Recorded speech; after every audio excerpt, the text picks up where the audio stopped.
بسم اللہ الرحمن الرحیم۔ شروع اللہ کا نام لے کر جو بڑا مہربان نہایت رحم والا ہے۔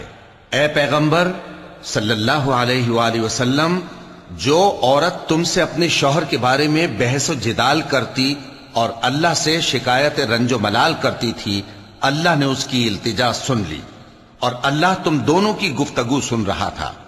کچھ شک نہیں کہ اللہ سنتا ہے، دیکھتا ہے۔ جو لوگ تم میں سے اپنی عورتوں کو ماں کہہ دیتے ہیں وہ ان کی مائیں نہیں ہو جاتی، ان کی مائیں تو وہی ہیں جن کے بطن سے وہ پیدا ہوئے۔ بے شک وہ نامعقول اور جھوٹی بات کہتے ہیں، اور اللہ بڑا معاف کرنے والا ہے، بخشنے والا ہے۔ اور جو لوگ اپنی بیویوں کو ماں کہہ بیٹھیں پھر اپنے قول سے رجوع کر لیں تو ان کو قربت سے پہلے ایک غلام آزاد کرنا ضرور ہے۔ مومنو، اس حکم سے تم کو نصیحت کی جاتی ہے اور جو کچھ تم کرتے ہو اللہ اس سے خبردار ہے۔ اب جس کو غلام نہ ملے وہ قربت سے پہلے لگاتار 2 مہینے کے روزے رکھے، پھر جس کو اس کا بھی مقدور نہ ہو اسے 60 محتاجوں کو کھانا کھلانا چاہیے۔ یہ حکم اس لیے ہے کہ تم اللہ اور اس کے رسول کے فرما بردار ہو جاؤ، اور یہ اللہ کی حدیں ہیں، اور نہ ماننے والوں کے لیے درد دینے والا عذاب ہے۔ جو لوگ اللہ اور اس کے رسول کی مخالفت کرتے ہیں وہ اسی طرح ذلیل کیے جائیں گے جس طرح ان سے پہلے لوگ ذلیل کیے گئے تھے، اور ہم نے صاف صاف آیتیں نازل کر دی ہیں، اور جو نہیں مانتے ان کو ذلت کا عذاب ہوگا۔ جس دن اللہ ان سب کو جلا اٹھائے گا تو جو کام وہ کرتے رہے ان کو جتائے گا۔ اللہ نے وہ سب کام لکھوا رکھے ہیں اور یہ ان کو بھول گئے ہیں، اور اللہ ہر چیز سے واقف ہے۔ کیا تم کو معلوم نہیں کہ جو کچھ آسمانوں میں ہے اور جو کچھ زمین میں ہے اللہ کو سب معلوم ہے؟ کسی جگہ 3 شخصوں کی سرگوشی ہوتی ہے تو اللہ ان میں چوتھا ہوتا ہے، اور جہاں 5 آدمیوں کی سرگوشی ہو تو وہ ان میں چھٹا ہوتا ہے، اور نہ اس سے کم یا زیادہ مگر وہ ان کے ساتھ ہوتا ہے، خواہ وہ کہیں ہوں۔ پھر جو جو کام یہ کرتے رہے ہیں قیامت کے دن اللہ سب ان کو بتائے گا۔ بے شک اللہ ہر چیز سے واقف ہے۔ اے پیغمبر صلی اللہ علیہ وآلہ وسلم، کیا تم نے ان لوگوں کو نہیں دیکھا جن کو سرگوشیاں کرنے سے منع کیا گیا تھا، پھر جس کام سے منع کیا گیا تھا وہی پھر کرنے لگے؟ اور یہ تو گناہ اور ظلم اور پیغمبر صلی اللہ علیہ وآلہ وسلم کی نافرمانی کی سرگوشیاں کرتے ہیں، اور جب تمہارے پاس آتے ہیں تو اللہ تعالیٰ کے بتائے ہوئے الفاظ کے بجائے دوسرے الفاظ میں تمہیں دعا دیتے ہیں، اور اپنے دل میں کہتے ہیں کہ اگر یہ واقعی پیغمبر ہیں تو جو کچھ ہم کہتے ہیں اللہ ہمیں اس کی سزا کیوں نہیں دیتا؟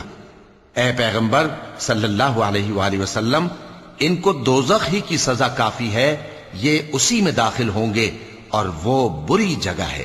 مومنو، جب تم آپس میں سرگوشیاں کرنے لگو تو گناہ اور زیادتی اور پیغمبر کی نافرمانی کی باتیں نہ کرنا، بلکہ نیکوکاری اور پرہیزگاری کی باتیں کرنا، اور اللہ سے جس کے سامنے جمع کیے جاؤ گے ڈرتے رہنا۔ منافقوں کی سرگوشیاں تو شیطان کے اکسانے سے ہیں جو اس لیے کی جاتی ہیں کہ مومن ان سے رنجیدہ ہوں، مگر اللہ کے حکم کے سوا ان سے انہیں کچھ نقصان نہیں پہنچ سکتا۔ تو مومنوں کو چاہیے کہ اللہ ہی پر بھروسہ رکھیں۔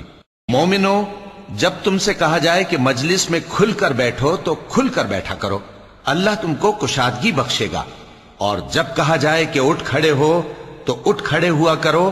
جو لوگ تم میں سے ایمان لائے ہیں اور جن کو علم عطا کیا گیا ہے اللہ ان کے درجے بلند کرے گا، اور اللہ تمہارے سب کاموں سے واقف ہے۔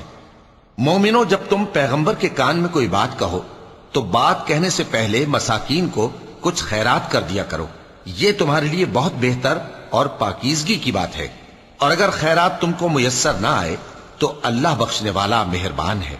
کیا تم اس سے کہ پیغمبر کے کان میں کوئی بات کہنے سے پہلے خیرات کرو ڈر گئے؟ پھر جب تم نے ایسا نہ کیا اور اللہ نے تمہیں معاف کر دیا تو نماز قائم کرتے رہو اور زکوٰۃ دیتے رہو، اور اللہ اور اس کے رسول صلی اللہ علیہ وآلہ وسلم کی فرما برداری کرتے رہو، اور جو کچھ تم کرتے ہو اللہ اس سے خبردار ہے۔ بھلا تم نے ان لوگوں کو نہیں دیکھا جو ایسے لوگوں سے دوستی کرتے ہیں جن پر اللہ کا غضب ہوا؟ وہ نہ تم میں ہے نہ ان میں، اور جان بوجھ کر جھوٹی باتوں پر قسمیں کھاتے ہیں۔ اللہ نے ان کے لیے سخت عذاب تیار کر رکھا ہے۔ یہ جو کچھ کرتے ہیں یقیناً برا ہے۔ انہوں نے اپنی قسموں کو ڈھال بنا لیا ہے اور لوگوں کو اللہ کے رستے سے روک دیا ہے، سو ان کے لیے ذلت کا عذاب ہے۔ اللہ کے عذاب کے سامنے نہ تو ان کا مال ہی کچھ کام آئے گا اور نہ اولاد ہی کچھ فائدہ دے گی۔ یہ لوگ اہل دوزخ ہیں، اس میں ہمیشہ جلتے رہیں گے۔ جس دن اللہ ان سب کو جلا اٹھائے گا تو جس طرح تمہارے سامنے قسمیں کھاتے ہیں اسی طرح اس کے سامنے بھی قسمیں کھائیں گے اور خیال کریں گے کہ ایسا کرنے سے کام چل جائے گا۔ سنو، یہی تو ہیں جھوٹے۔ شیطان نے ان کو قابو میں کر لیا ہے اور اللہ کی یاد ان کو بھلا دی ہے۔ یہ لوگ شیطان کا ٹولہ ہیں، اور سن رکھو کہ شیطان کا ٹولہ ہی نقصان اٹھانے والا ہے۔ جو لوگ اللہ اور اس کے رسول صلی اللہ علیہ وآلہ وسلم کی مخالفت کرتے ہیں وہ نہایت ذلیل ہوں گے۔ اللہ نے یہ بات لکھ دی ہے کہ میں اور میرے پیغمبر ضرور غالب رہیں گے۔ بے شک اللہ زور آور ہے، صاحب اقتدار ہے۔ جو لوگ اللہ پر اور روز قیامت پر ایمان رکھتے ہیں تم ان کو اللہ اور اس کے رسول صلی اللہ علیہ وآلہ وسلم کے دشمنوں سے دوستی کرتے ہوئے نہ دیکھو گے، خواہ وہ ان کے باپ یا بیٹے یا بھائی یا خاندان ہی کے لوگ ہوں۔ یہ وہ لوگ ہیں جن کے دلوں میں اللہ نے ایمان کو نقش کر دیا ہے اور اپنے فیض سے ان کی مدد کی ہے، اور وہ ان کو بہشتوں میں جن کے نیچے نہریں بہ رہی ہیں داخل کرے گا، جن میں وہ ہمیشہ رہیں گے۔ اللہ ان سے خوش اور وہ اللہ سے خوش۔ یہی لوگ اللہ کی جماعت والے ہیں۔ سن رکھو کہ اللہ کی جماعت والے ہی کامیاب ہوں گے۔ صدق اللہ العظیم۔